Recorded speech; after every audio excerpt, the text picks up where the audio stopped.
பாமகவில் அன்புமணி ராமதாஸ் மற்றும் மருத்துவர் ராமதாஸ் இடையே ஏற்பட்ட அந்த உட்கட்சி விவகாரம் என்பது பல நாட்களாகவே பேசுபொருளாக இருந்தது. சமீபத்தில் கூட இருவரும் இணைவார்கள், இணைந்து செய்தியாளர்களை சந்திப்பார்கள் அப்படின்னு பாமக கௌரவ தலைவர் ஜி.கே. மணி குறிப்பிட்டிருந்தார். ஆனால் அதையெல்லாம் தாண்டி தர்மபுரியில் நடைபெற்ற கூட்டத்தில் பேசிய அன்புமணி தெரிவித்த கருத்திற்கு எதிர்வினையாற்றும் விதமாக தற்போது தைலாபுரத்தில் செய்தியாளர்களை சந்தித்து பாமக நிறுவனர் ஒரு விளக்கத்தை வழங்கியிருக்கிறார். இதில் பல்வேறு குற்றச்சாட்டுகள் என்பது அன்புமணி மீது முன்வைக்கப்பட்டிருக்கிறது.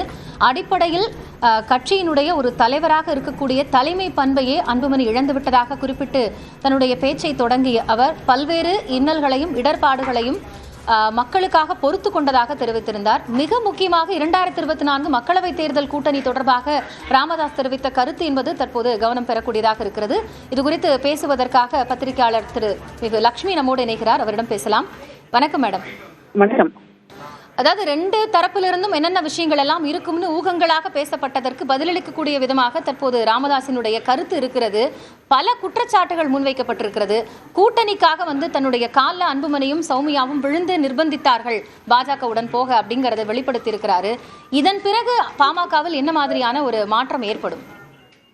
கட்சி பிளவுபட்டுருச்சு அப்படின்ற முடிவுக்கே நம்ம வந்துடுறோம்னு நான் நினைக்கிறேன். ஏன்னா இதற்கு மேல் தந்தை மகன் சமரசத்துக்கான வாய்ப்புகள் இருப்பதாக தெரியல. அவரு 2-3 விஷயங்களை குறிப்பிட்டாரு. ஒண்ணு நான் 35 வயசுல அன்புமணி ராமதாஸ் அவர்களை அரசியலுக்கு கொண்டு வந்து அவரை அமைச்சர் பதவி வாங்கி கொடுத்து ஒரு அமைச்சராக்கி நான் தவறு செஞ்சுக்கணும் அப்படின்றாரு. அதற்கு பிறகு கண்ணாடி போல் இருந்ததை கட்சியை உடைச்சிட்டீங்க அப்படின்ற மாதிரியும் பேசியிருக்காரு.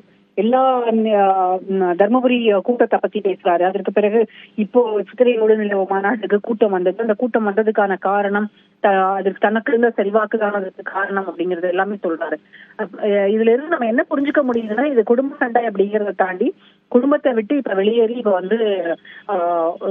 இது லார்ஜர் பிக்சர். ஸோ இனி கட்சியில 2 பேரும் சேர்வதற்கான வாய்ப்புகள் இல்லை அப்படின்னு தான் தோணுது. இப்ப இருக்கக்கூடிய சூழல்ல அதாவது அன்புமணி ராமதாஸ்க்கு மீண்டும் ராஜ்யசபா பதவி அதிமுக கொடுக்கணும்ன்ற கேள்விகள் இன்னைக்கு கூட ஆங்கில பத்திரிகைகள் எல்லாம் அதெல்லாம் எழுதியிருந்தாங்க. நிறைய கன்ஃபியூஷன்ஸ் இருக்கு, அதை செட்டில் பண்ணிடுவாங்க அப்படின்ற மாதிரிதான் ஆங்கில பத்திரிகைகள் எல்லாம் செய்தி வந்திருந்தது.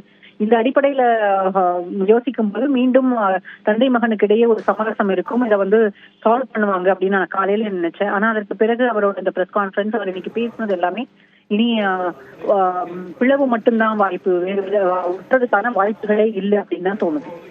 நன்றி திருமிகு லட்சுமி. இணைப்பிலிருந்து உங்களுடைய கருத்துக்களை பகிர்ந்து கொண்டமைக்காக.